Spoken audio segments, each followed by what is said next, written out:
For 2 centuries, a single word possessed the soul of Western Europe and reshaped the destiny of the Near East. It was not merely a conquest of land, it was a war for the architecture of heaven itself. At the epicenter of 3 continents lay a city sacred to 3 faiths, a city that became the ultimate blood-soaked prize of the Middle Ages. This is the complete definitive history of the Crusades, a saga of fanaticism and chivalry, geopolitical genius and catastrophic betrayal. To understand the clash, one must look back to the late 11th century. The Byzantine Empire, long the shield of Eastern Christendom, was crumbling under the weight of civil strife and the relentless advance of a new superpower, the Seljuk Turks. In 1071, at Manzikert, the Seljuk Sultan, Alp Arslan, shattered the Byzantine army. Anatolia, the imperial breadbasket, was lost. Desperate, Emperor Alexios I Komnenos turned to an unlikely savior, the Pope in Rome. Pope Urban II saw more than a cry for help. He saw a divine opportunity to heal the Great Schism of 1054, assert papal authority over secular kings, and redirect the violent energy of Europe's warring feudal nobility. On November 27, 995, at Clermont, Urban delivered the most influential speech in Western history. He promised absolute remission of sins and indulgence for all who marched to liberate Jerusalem. The crowd erupted with the single phrase, Deus vult, God wills it. The concept of holy war was born, reframing violence as an act of absolute Christian piety. Before the noble armies could even assemble, a charismatic preacher named Peter the Hermit led thousands of impoverished commoners into the unknown. This was the People's Crusade. Driven by radical religious frenzy, elements of this mob turned inward, perpetrating tragic massacres against Jewish communities in the Rhineland, a brutal prelude to the horrors to come. Crossing into Anatolia, the untrained masses met the Seljuk forces of Kilij Arslan. The People's Crusade was annihilated in hours. The true war was yet to begin. By late 1096, the real military force arrived at Constantinople. Over 40,000 hardened warriors, the elite military power of Western Europe. Emperor Alexios was horrified. Instead of mercenaries, he had entire feudal hosts at his gates. He forced the leaders to swear oaths of vassalage. Any conquered lands, once Roman, must return to the empire. In May 1097, the Crusaders besieged Nicaea. Through brilliant engineering, the Byzantines secretly crossed the lake and secured the city's surrender, denying the Crusaders their promised plunder and sowing seeds of deep mistrust. Weeks later at Dorly-Liam, the Crusaders faced the lethal mobility of Turkish horse archers for the first time. Only the disciplined tactical resistance of Bohemond saved the host from total destruction. In October 1097, the Crusaders reached Antioch, the gateway to Syria.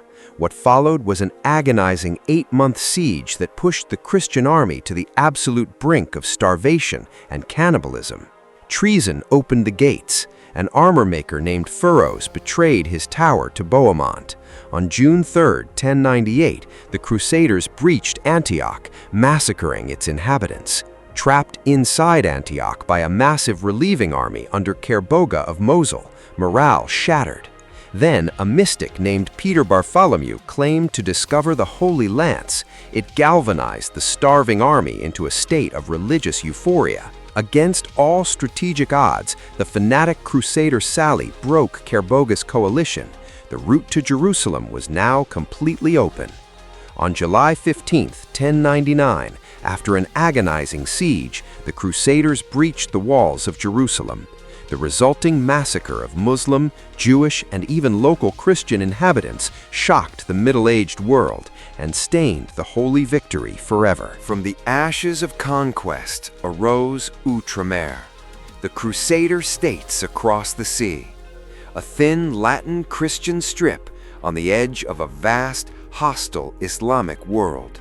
To protect pilgrims, new institutions were forged: the Poor Knights of Christ, the Templars, and the Hospitallers, monks who were also deadly professional standing elite soldiers. Life in Outremer required adaptation.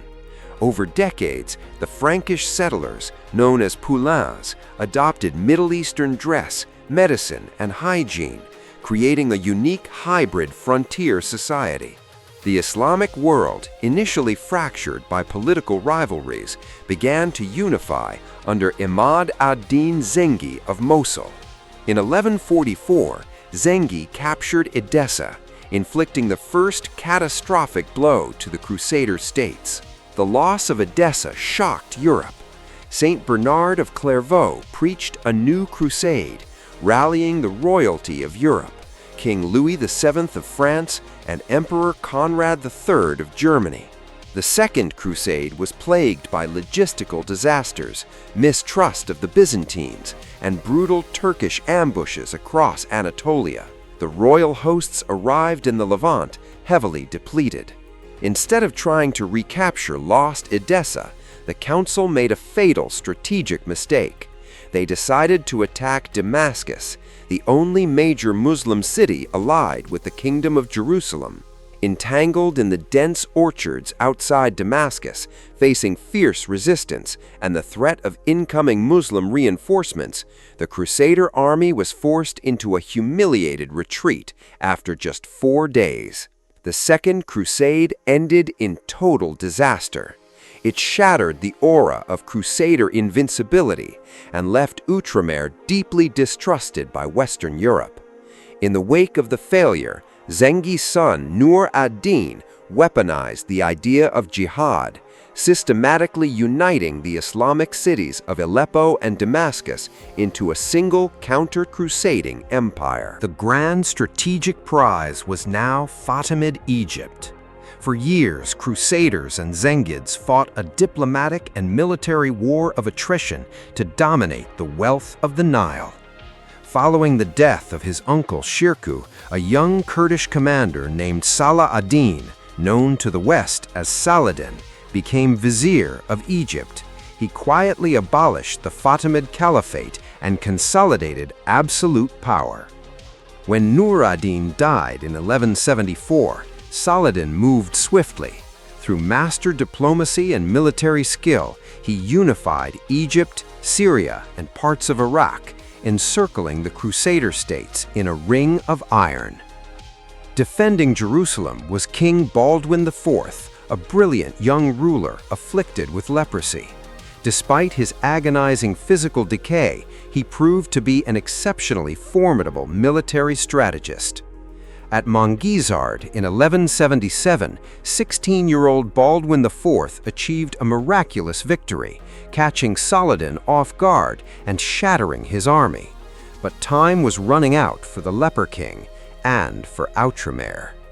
Following Baldwin IV's death, Outremer fractured into internal factionalism.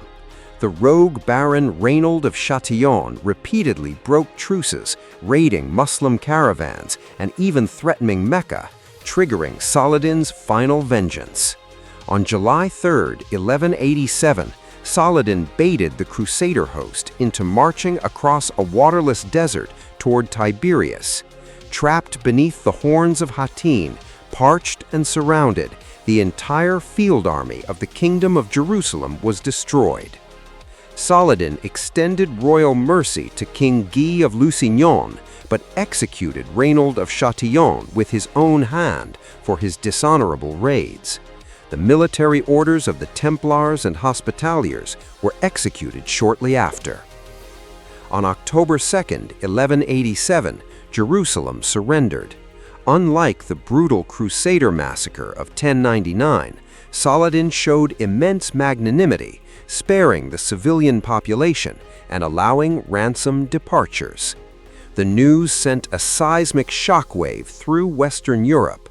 Legend says Pope Urban III died of grief upon hearing the fall of the Holy City. Western Europe responded with its greatest military effort yet, the Third Crusade, led by 3 of Europe's most powerful monarchs. Disaster struck early. The legendary Emperor Frederick Barbarossa drowned in a shallow river in Anatolia. Leaderless, his vast German host largely disintegrated before reaching the Holy Land. For 2 years, the coastal city of Acre became the lethal focal point of the medieval world, a double siege where attackers were themselves besieged by Saladin. In June 1191, King Richard the Lionheart arrived. A tactical genius and fearless warrior, Richard immediately took command of the siege operations. When Saladin delayed fulfilling the surrender terms, Richard committed a cold, calculating act of total war, ordering the execution of nearly 3,000 Muslim captives outside Acre's walls. Richard executed a masterwork of military discipline, marching his army down the coast toward Jaffa, protected on one flank by the sea and his fleet, and on the other by dense walls of infantry. On September 7th at Arsuf, Saladin launched his all-out attack. Richard waited for the perfect moment, then unleashed a devastating heavy cavalry countercharge that shattered Saladin's invincibility in open battle. Between battles, a famous mutual respect grew between Richard and Saladin. They engaged in constant diplomatic negotiations, even proposing a royal marriage to unify the Levant. Twice, Richard marched within sight of Jerusalem, and twice he turned back. He knew that even if he took the city, his army would disperse afterward, leaving it impossible to hold against Saladin's endless manpower. In September 1192, the Treaty of Jaffa was signed. Jerusalem remained under Muslim control, but Christian pilgrims were granted free access to the holy places. Outremer survived, along a thin coastal strip. Pope Innocent III was determined to reclaim Jerusalem. In 1198, he called for the Fourth Crusade, a campaign that would end not in holy glory, but in one of history's greatest political betrayals. The Crusaders contracted the Republic of Venice to build a massive fleet, but when only half the expected knights arrived, the Crusaders could not pay their colossal debt to the Venetians. Doge Dandolo offered a ruthless solution: help Venice conquer the rebellious Christian city of Zara to clear the debt. Innocent III excommunicated the entire crusade, but the army marched on. Then came an irresistible offer. An exiled Byzantine prince promised the Crusaders astronomical wealth and total submission of the Eastern Orthodox Church if they placed him on the throne of Constantinople. When the newly installed emperor failed to deliver the promised payment, the Crusaders turned their siege engines against the ultimate jewel of Christian civilization. In April 1204, the Fourth Crusade committed a catastrophic act. Constantinople was subjected to 3 days of savage plunder. Priceless ancient treasures, books, and sacred relics were stolen or destroyed. Jerusalem was never reached. The Fourth Crusade succeeded only in destroying the Byzantine Empire, fatally weakening Christendom's eastern shield against future conquest. A tragic manifestation of popular zeal emerged in 1212, the so-called Children's Crusade. Thousands of youth set out for the Holy Land, believing divine purity would part the sea. Most died or were sold into slavery. Recognizing that the key to Jerusalem lay in Egypt, the Fifth Crusade launched a massive invasion of the Nile Delta in 1218, capturing the strategic port city of Damietta. Amid the bloody war, St. Francis of Assisi crossed enemy lines unarmed to preach peace directly to Sultan al-Kamil. Though no conversions occurred, the Sultan received him with profound respect. Refusing a generous Muslim offer to swap Damietta for Jerusalem, papal legate Pelagius marched on Cairo. Sultan al-Kamil opened the Nile sluice gates, flooding the plains and forcing the Crusaders into absolute surrender. The Sixth Crusade was led by Emperor Frederick II, an excommunicated Arabic-speaking intellectual king who sought conquest not through blood, but through cold, calculated diplomacy. In 1229, through the Treaty of Jaffa, Frederick II achieved what decades of war had failed to do: Jerusalem was returned to Christian hands without firing a single shot. Pope Gregory IX was so enraged by this treaty with Muslims that he declared it a holy disgrace. The bloodless peace was fleeting. In 1244, displaced Khwarezmian mercenaries hired by the Sultan of Egypt sacked Jerusalem. The holy city was lost to Western Christianity forever. Deeply pious King Louis IX of France launched the Seventh Crusade in 1448, spending his immense royal wealth to build a massive, perfectly organized war machine to conquer Egypt once and for all. At Mansoura, the Crusader vanguard foolishly rushed into the city streets. They were encircled and annihilated by an elite military force that would soon change the fate of the Middle East, the Mamluks. The Mamluks, a caste of highly trained Kipchak Turkic slave soldiers, seized power in Egypt. They were ruthless, professional warriors who devoted their lives entirely to military supremacy. Louis IX's army was ravaged by disease and surrounded. The King of France himself was captured, forced to surrender Damietta and pay a colossal fortune in gold ransom to gain his freedom. From the ranks of the Mamluks emerged Sultan Baybars, a military genius determined to eradicate every single Crusader stronghold from the coast of the Levant. In 1268, Baybars took Antioch, the second oldest Crusader state. The city was completely destroyed, its power shattered after nearly 2 centuries of Christian rule. Undeterred, Louis IX launched the Eighth Crusade in 1270, landing in Tunis, but dysentery devastated his camp. On August 25th, the Saint King died on a bed of ashes, whispering the name of Jerusalem. Prince Edward of England led a small force to Acre in a 9th and final crusade effort. After surviving an assassin's poisoned dagger, he realized Outremer was beyond saving and returned home. In April 1291, Mamluk Sultan al-Ashraf Khalil arrived at the walls of Acre, the last great capital of Outremer, with an unstoppable army and massive siege engines. On May 18, 1291, the inner walls were breached. The military orders fought a heroic but hopeless bloody last stand in the streets, fighting block by block to cover fleeing civilians. The final collapse of the Templar sea fortress marked the end. After 192 years, the Crusader presence on the mainland of the Levant was completely erased. The survivors fled to Cyprus. The Latin kingdom of Jerusalem was no more.